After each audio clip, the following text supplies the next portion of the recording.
Hallo allerseits, willkommen zur Bausatzbesprechung der sowjetischen Straßenschilder aus der Zeit des Zweiten Weltkriegs von Mini-Art im Maßstab 1:35. Dieses Set dürfte vor allem für die Dioramenbauer sehr interessant sein. Mini-Art hat da im Laufe des Jahres einige Straßenschildersets herausgebracht, sowohl deutsche als auch alliierte, und es gibt eben auch hier ein russisches Set. Bei allen diesen Sets liegen die Straßenschilder in Abziehbilderform bei und die Schilder als solche sind aus Plastik gefertigt, aber das jeweilige individuelle Zubehör ist immer ein bisschen anders. Hier haben wir jetzt zum Beispiel einen Telegrafenmast dabei mit einer Lampe. Es gibt aber auch Sets, wo zum Beispiel ein Zaun dabei ist. Ja, also das ist immer ganz unterschiedlich. Das sind aber auch alles Zubehörteile, die es von Mini-Art schon gibt, wo sie zum Beispiel zu ihren Dioramenbausätzen mit dazu tun oder eben auch einzeln verkaufen oder eben noch so als Zubehör zu solchen Sets eben dazu packen. Auf der Rückseite der Schachtel haben wir dann eine einfache Bauanleitung abgebildet. Hier die Gießäste, die beinhaltet sind, und für den Telegrafenmast hier eine einfache Anleitung, wie man das zusammensetzen kann. Und hier unten dann eben ein Vorschlag, wie man die Schilder wohl verwenden könnte. Hier haben wir auch den Hinweis, dass die Übersetzungen für diese Schilder auf der Internetseite von Mini-Art vorhanden sind. Ich habe nachgeschaut, das ist der Fall, das ist auch ganz hilfreich. Wäre vielleicht ganz gut gewesen, wenn man das vielleicht schon gleich beifügt, aber jeder, der Internet hat, kann das ja auch so herausfinden. Ja, mir ist bloß aufgefallen, dass diese Beschriftungen hauptsächlich passend sind für die späten Kriegsjahre, also ich sag mal ab 1943, aber hauptsächlich 1944, 1945. Das ist was, das sollte man auf jeden Fall im Kopf behalten, je nachdem, wofür man eben dieses Set verwenden möchte. Hier unten haben wir dann noch eine Farbtabelle, die bezieht sich auf Vallejo, Mr. Color, Live Color, Tamiya, AK und Mission Models. Das ist eine sehr reichhaltige Auswahl, aber ich denke, so an genaue Farbangaben brauchen wir uns hier nicht halten. Das dürfte eigentlich klar sein. Alles in allem eine ausreichende Anleitung, etwas rudimentär, aber ich denke, das bekommen wir alle gut hin. Die Schachtel als solches, wie typisch bei Mini-Art, immer sehr dünnwandig, ist oft nicht so optimal. Die zerfallen auch immer im Laufe der Zeit, wenn man die im Depot liegen hat. Ja, ist jetzt hier aber nicht so schlimm, weil die Teile nicht sonderlich bruchgefährdet sind. Ja, alles was wir brauchen ist in einer kleinen Tüte drin, Plastikteile und eben die Abziehbilder. Der Spritzling mit den Schildern liegt doppelt bei und da haben wir wirklich eine große Auswahl an verschiedenen Größen und Formen. Wir haben hier auch diverse Pfosten dabei, an denen man das dann befestigen kann. Schöne Holztextur, finde ich gut. Und zwar auch auf beiden Seiten. Auswerfmarken sehe ich keine oder irgendwie Grat und andere Mängel. Also das ist sehr gut gefertigt. Ja, schön gemacht. Da gibt es eigentlich nicht so viel zum Sagen. Wichtig ist eben die Holztextur, und wenn man dann später die Abziehbilder hier aufträgt, sollte das schon bemalt sein, wenn es geht, und für die Abziehbilder dann auch viel Weichmacher verwenden, damit wir eben dann diese Holztextur nicht verlieren, und dann sieht es wirklich aus, als ob die Schilder eben von Hand aufgemalt worden wären. Der Spritzling für den Telegrafenmast ist der Standardspritzling, den Mini-Art da hat.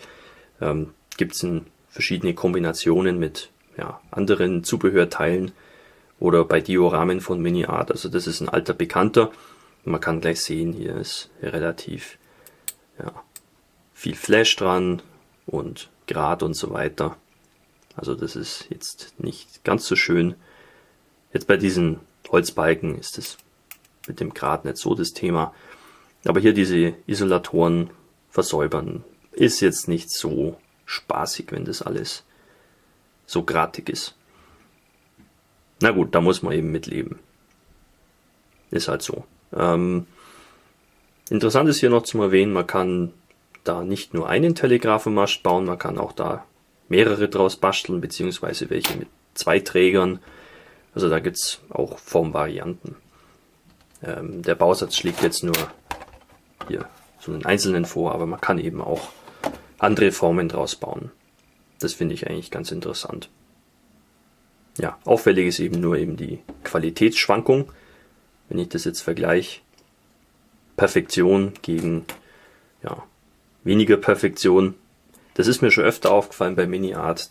Da gibt es oft so Schwankungen, die nicht immer so ganz leicht zum Erklären sind, aber so ist es eben. Damit muss man rechnen. Ist bei Figuren ganz ähnlich. Da gibt es Sets, die sind wirklich hervorragend und dann gibt es Figurensets, die sind eher für die Tonne. Ist ein bisschen schade. Und hier kommt auch schon der letzte Spritzling. Nochmal mit ein paar Isolatoren in verschiedenen Varianten. Hier auch so ein Haken und noch eine Lampe. Das ist auch wieder ein Standard-Spritzling, wie es sich oft in verschiedenen Bausätzen von Mini-Art findet. Ja, alter Bekannter, und hier ist auch, wie man sehen kann, die Gussqualität wieder viel schöner.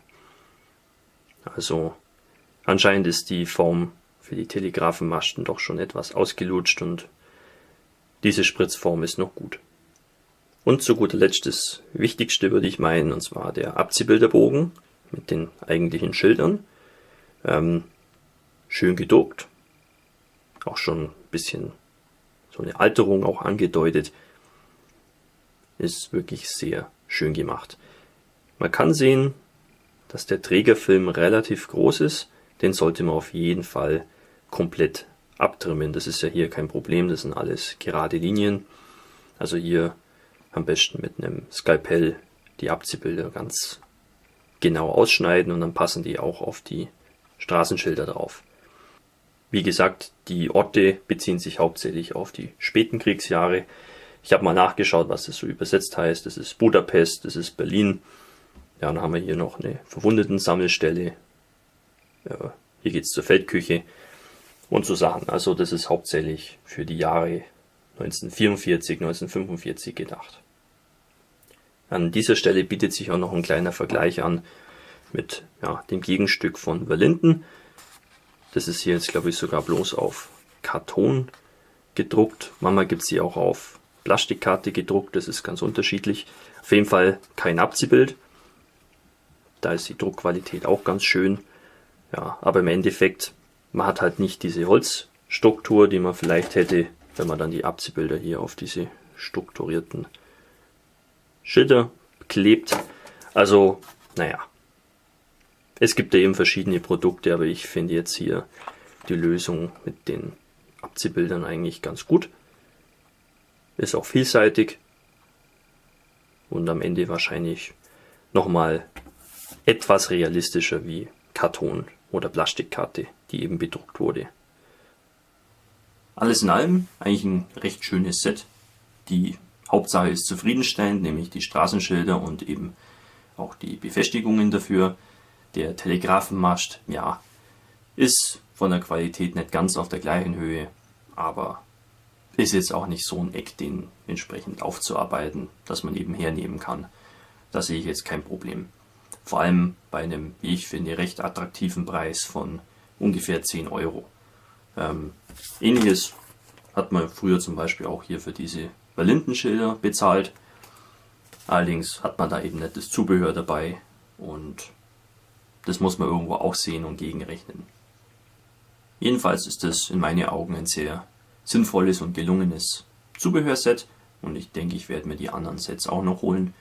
Dann habe ich die komplette Auswahl an Schildern sozusagen verfügbar für meine Dioramen. Soviel zu dieser Bausatzvorstellung. Ich hoffe, euch hat es gefallen und wir sehen uns wieder im nächsten Video. Euer Hamilcar Barkas.